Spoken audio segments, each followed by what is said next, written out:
Komdu sæll, Suður Sigfús. Já, komdu nú sæll og blessaður. Þú setur pottana bara á grillið? Já, ég geri það. Það er nú ekki alveg ástæðan fyrir því að ég kallaði Suður Sigfús. Nei, þetta festist nú við mig bara sem krakki, sko. Nú. Já, ég var svo hrifinn á suðusúkkulaði. Og svo var ég alltaf að suði henni mömmu. Já.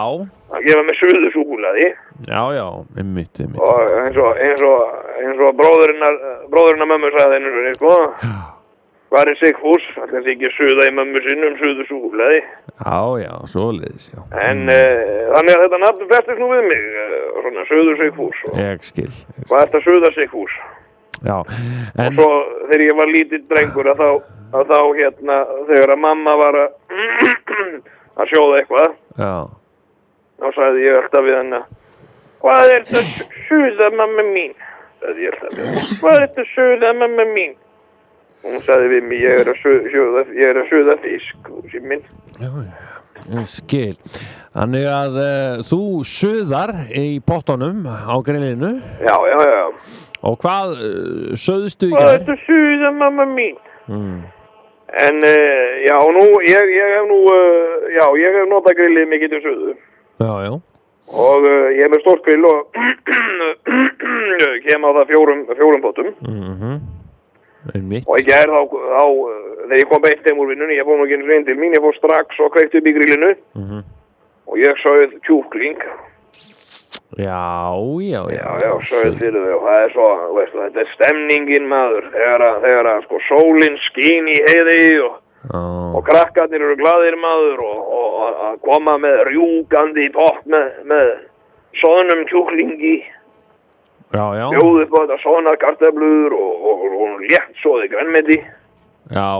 Það er nú alveg, sko, krakkarnir og þetta er nú svo mikil stemning, sko, við skellum nú bara pottinum á borðið og krakkarnir bara nota nú bara fingurna. En blessaða Guðs skaflana. Já, er betra að sjóða á grilli en á eldavél? Já, það kemur þetta, sko, grillkeimurinn, sko. Og svo er hann náttúrulega bara útiveran með fjölskyldunni sem að ég held nú að sé hafið þarna mest að segja, sko. Já.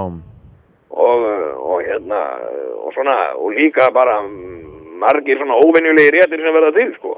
Kótilettur til dæmis. Soðnar kótilettur þá? Soðnar kótilettur, maður.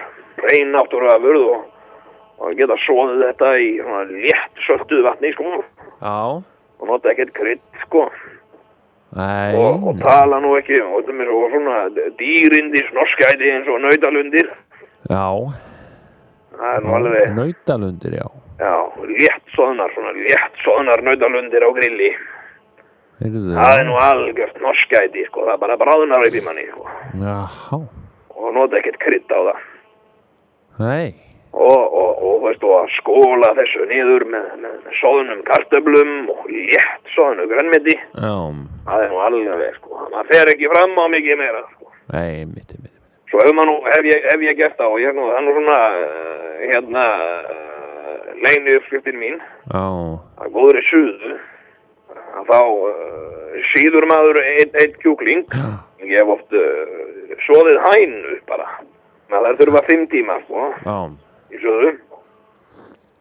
Og síðan tekið 3 suðusúkkulaðistykki stór og set 2 plötur inn í kjúklingin. Já. Og bind vel fyrir. Já. Og síðan tekið eina plötuna og brýt hana niður í kuba. Já. Og set þá svona á kjúklingin hér og þar. Já. Svona raða þessu eftir, þetta er svona svolítið nostur. Já. Og pakk honum inn í álpapír. Þetta er suðusúkkulaði kjúklingur Fúsa. Þetta er algjört norskæti, sko. Þú veist bara að soðinn, puran og bráðnandi súkkulaði, þetta er alveg bara algjört norskæti, sko. Já. Og krakkarnir alveg elska þetta, því að það fáður, sko, bæði upp á haldsmatinn sinn og upp á eftirmatinn, bara í einum rétti, sko. Og svo rífast þau um rassin eða dindilinn, sem ég kallaði hann alltaf. Já. Alltaf mjúki hlutin sem er fyrir ofan endatarfsopið á hænunni. Já. Þar er eitthvað súkkulaði.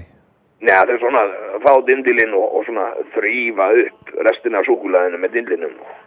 Ég skil. Þetta algjört norskæti fyrir þá sem ekki hafa